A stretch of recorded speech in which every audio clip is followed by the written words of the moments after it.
Alrighty. Just a quick little tutorial on the G&G SMC-9. Um, this is a really fun little carbine here. I think that I will probably be picking one up again in the future. I got this baby right here, and I got this at about the same time, and knowing that I had to sell one of them. I was going through gas blowback withdrawals, and got too good of a deal on each of them to pass up. Although I actually do like this one a little bit better than this, even though this is a lot of fun. This is the KWA Mac 11. So anyways, just a quick tutorial because the hop-up system for this model is very proprietary, and it can be very confusing. So let's see. First things first. It's completely ambidextrous. I added a if you unscrew this, which I'm not going to do right now, I added a second magnet. There's like two little magnets, a little bit smaller than that.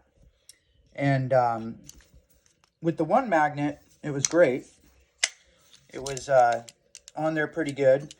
But I figured, you know what? There's room, just enough room for two. So I'll add another one. And now it's like freaking super, super snappy. What's cool about this, I knew that this could come out, but I'm just realizing now that the folding stock is actually ambidextrous. So you pull this out, right? It's held in by there, and then you flip it around, and then you turn this over, and then punch those two out so that you can flip that. And that way you can have it folding to the other side. Has two windows here, and the right one will, when you rack it like that, the right one automatically opens up. You can manually open up the left one. You can have them both open if you want to. I'm actually thinking, because generally, like if you close them, when you rack it, the right one automatically opens up. Now, I fired it with the stock closed like that. It hasn't been that big of a deal.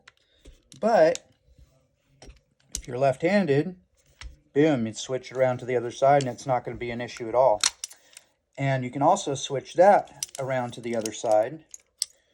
What's interesting about this is that the magnets fit perfectly in there. And then, but on this side, and again, I'm not going to open it up because I've Loctited those in with medium, not a lot of it, so you can get it open. What I do is I usually dab a little bit on a paper towel, and then kind of like after it soaks in the paper towel, I kind of like roll the threads in it just a little bit, you know, and then screw it in. That way it is in there good. Vibrations aren't gonna hit it, aren't gonna make it shake loose. But when you have to open it up, you're not going to strip them, you know. You're going to be able to get it open. Might be a little tug, but it's not going to, you're not going to ruin anything. But anyways, on this side, you don't have as deep of a hole. It kind of stops at a certain point. I don't know if you can see, there's a little gap in there. If you want to, you can take the second magnet out. Even though there is a little gap, it's not affecting, you know, it's not moving, doesn't have any play. But again, if you move it to that side, boom, you'll be able to sink it all the way in. But then again, I don't know if you'll be able to get that in on the other side. I don't think you would. Anyhow, you can open it up. You'll see. So, hop up. basically, you got the hop up right in there. You can see it's got the G&G green bucking on there. And to adjust the hop up, what you do is, got your little hop up tool right here. You pull that out. And you go to the front here, and you stick it in the front, and you turn it. Counterclockwise, let's see. I think it's clockwise to tighten, counterclockwise to loosen. Now, when you turn it, you should hear that click. See that kind of nice, satisfying click? But, see, not hearing the click going that way. What's affecting this is there is a aftermarket barrel tensioner that I've put in that improves the accuracy, but if it's not seated in there quite right, it can be, it can get in the way of, hold on, looking for my Allen wrench here. It can get in the way of being able to adjust the hop up. So, to fix that, basically, got an Allen screw in there, holding the flash hider on.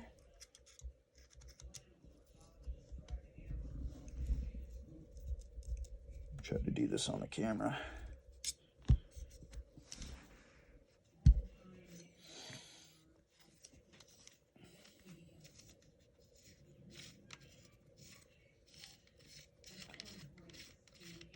I'll take the flash hider off.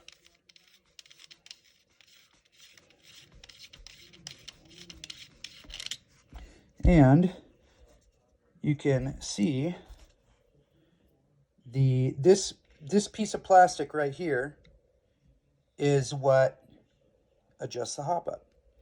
So the tool kind of goes in like that, and you can see it moving back and forth. You can hear that snap. If you don't hear the snap, basically, if you don't hear the snap, what's happening is you're actually loosening the inner barrel. And that's obviously a problem. You're either loosening it or you're tightening the, let's see, sorry, got to get my brain to work, it's early. You're either loosening, there's like a little cap piece in there that's holding the, that's kind of like holding this to get, like, it's holding, there's this little assembly in there, right?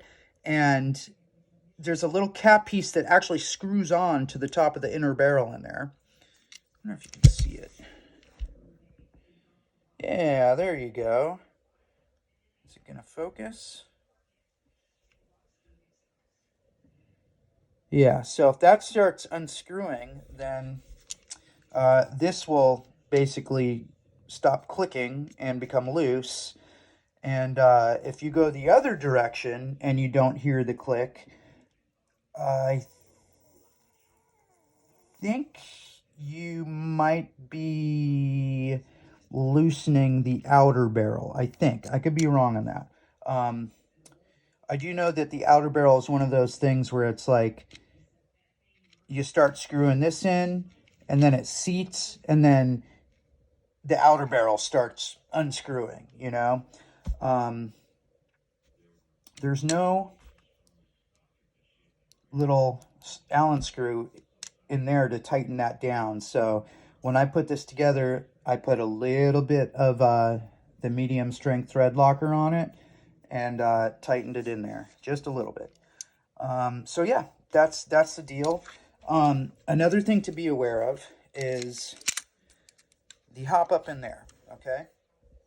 If you put on an aftermarket like a tracer unit or something like that, what can happen is as you start smitting it on, it starts tightening the hop-up adjustment, and it'll start pushing. You can actually see the hop-up pushing, you know, towards the nozzle. And it's really easy to bypass and to not figure it out. I mean, when I was testing this gun out, I had my tracer unit is actually my chrono too. So it's the whatchamacallit, Ace Tech Brighter C. So what was happening is I'd get the hop up set, right? And or I'd shoot it and it would, you know, the hop would be like insane. Like it would go like 10 feet and then just shoot straight up into the air. And then I'd be like, oh man, you know, and I'd adjust the hop up and then boom, screw the brighter C on to chrono it, take a shot, and the same thing would happen again. I'd be like, what the heck is going on? Well, that's what's going on. What pretty like even this will do it too with, if you can see in there, there's just a little, like it's a very thin barrel tensioner. And a lot of times you can, it's just a little bit in there, a little bit too deep. Otherwise I could get it out with my finger, just spin it out with my finger. But like before, that can mess with the hop up too. You can take it out. If it's a pain in the ass, take it out. You know, it does, what it does is it puts like the perfect amount of tension on the end to stop the little barrel wobble that's in there, and it improves the accuracy. You might say it's negligible. Try it out, you know. But yeah, that's what's going on with that. There is, okay, so I had I'm not seeing it right now, but I had a barrel extension, which just wasn't quite the right size. Like it wasn't quite deep enough. So by the time I started screwing it on, I kind of did the same thing as the Brighter C tracer unit and whatnot. But G&G does have an aftermarket barrel extension that will fix this problem. I would suggest looking into that. That way, boom, you can just put it on there, blap, end of story, end of story. Another thing too, with this little barrel tensioner in there, you need to have this O-ring on with that.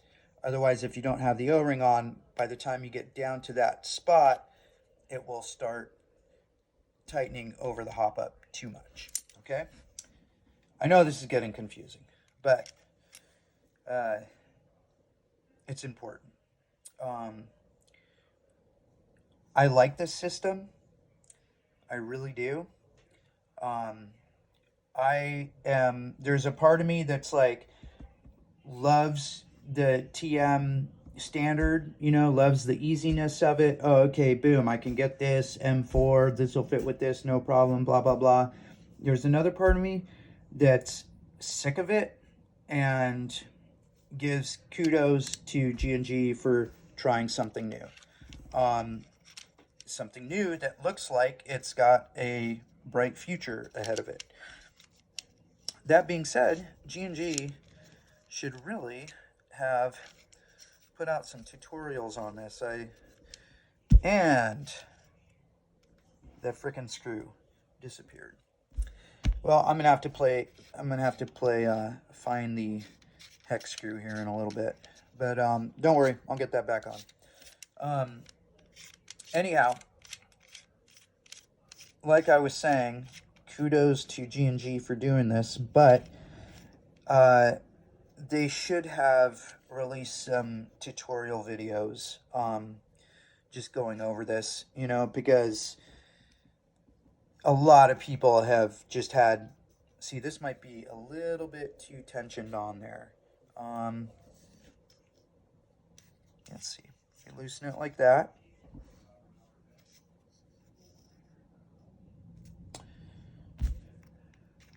See if we hear the snap.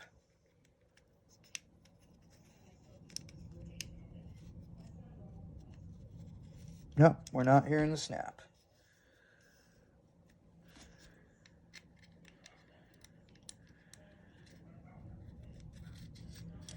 Yeah, so we're not hearing the snap right now. That means that it's either spinning the outer barrel or it's loosening the little cap that's holding the inner barrel in.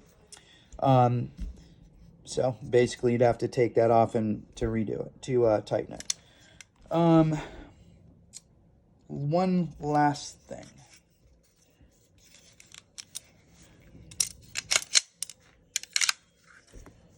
The hop up in here. At the top of the hop up, there is a ball bearing. And when you adjust the hop from up here, it will push it back and forth. And as it's pushing it back and forth, the ball bearing is pushing down on the nub, thus creating more hop or reducing the hop. When you take this apart, the ball bearing is in there pretty decently, but when ball bearings go, ball bearings go. I mean, I just freaking lost oh, no, here we go. I found it. I just, screws and little tiny screws and ball bearings, they disappear. It's what they do. Should have actually put it on there to begin with. Got my little handy magnet. So yeah, there is a ball bearing in there.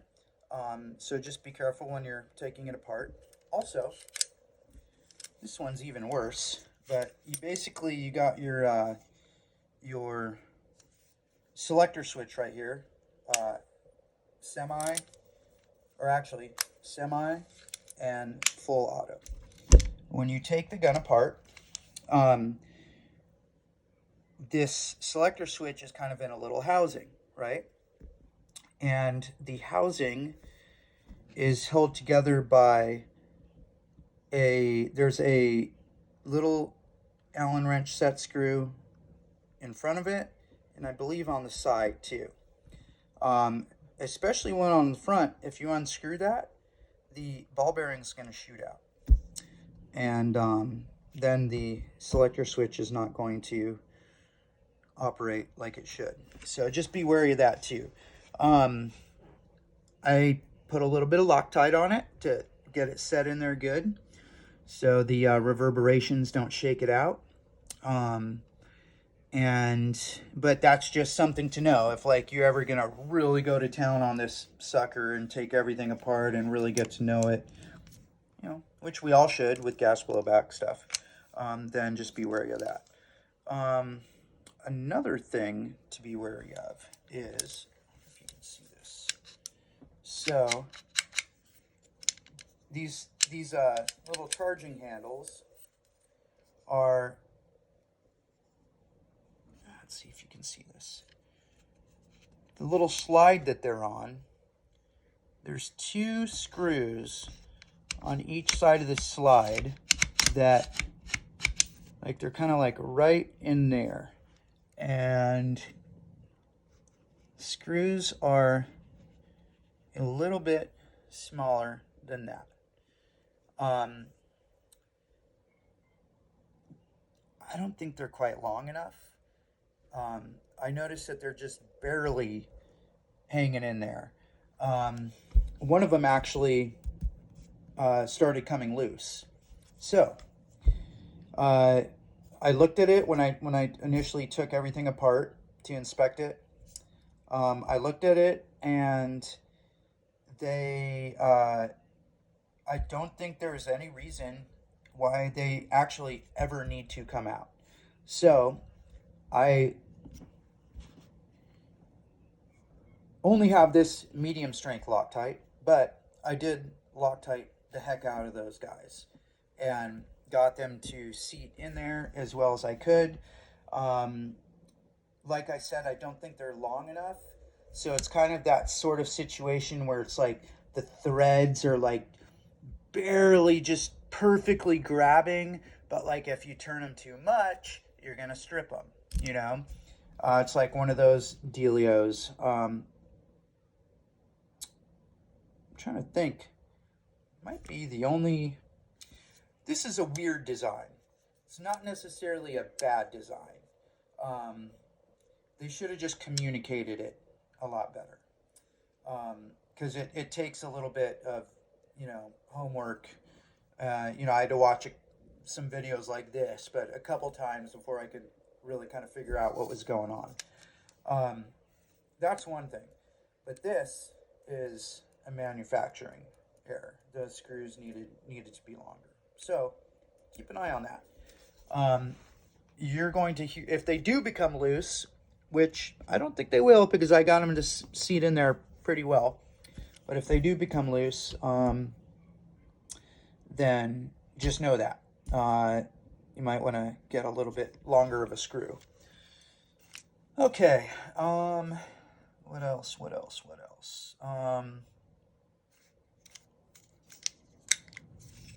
Oh, I know.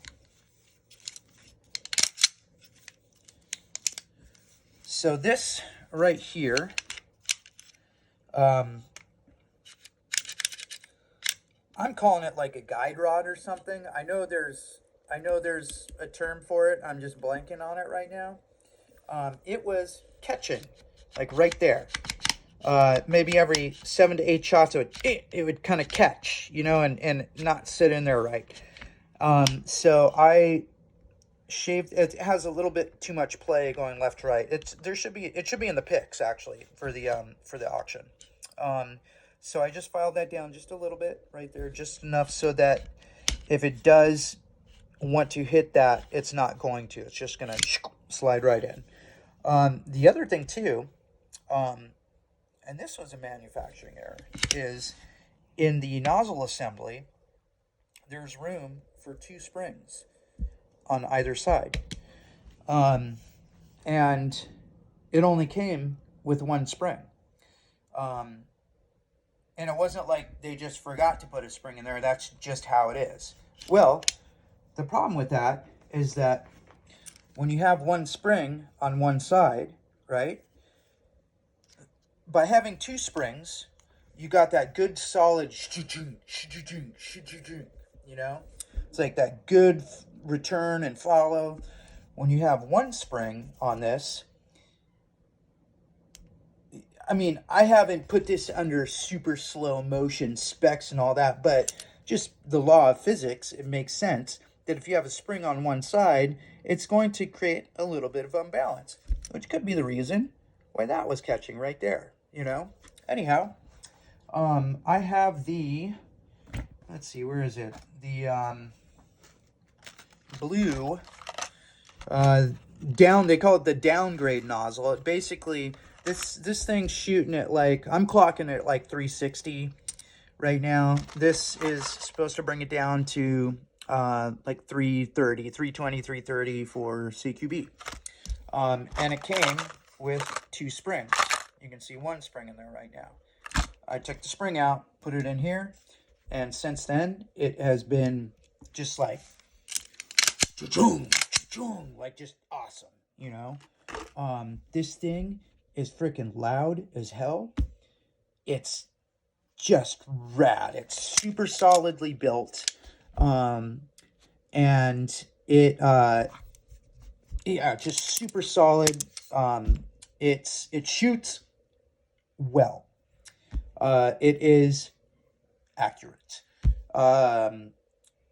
It's not the best, mind-blowing, but it ain't nowhere near the worst either. It's just a good, solid pistol carbine.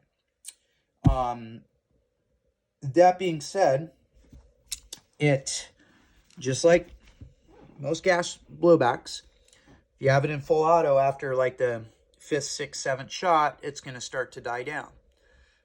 It's going to start to freeze up. Where this really likes to be, where it really likes to operate, is in semi-auto. And with the semi-auto, you can pretty much lay it down. You can't, like feather the trigger.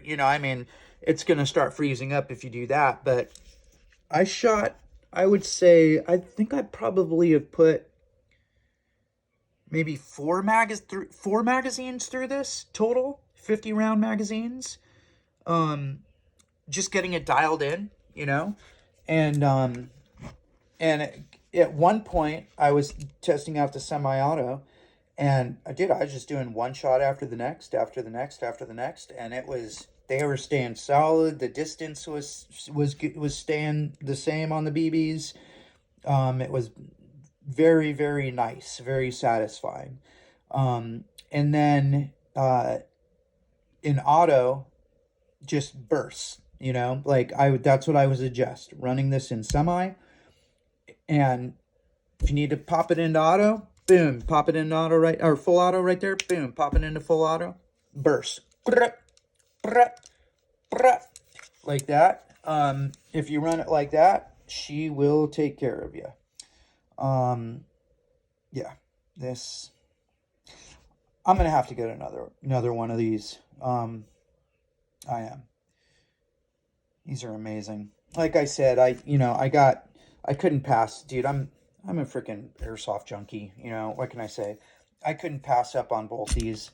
And I actually am still dialing this one in. And that's the main reason why I posted this one first.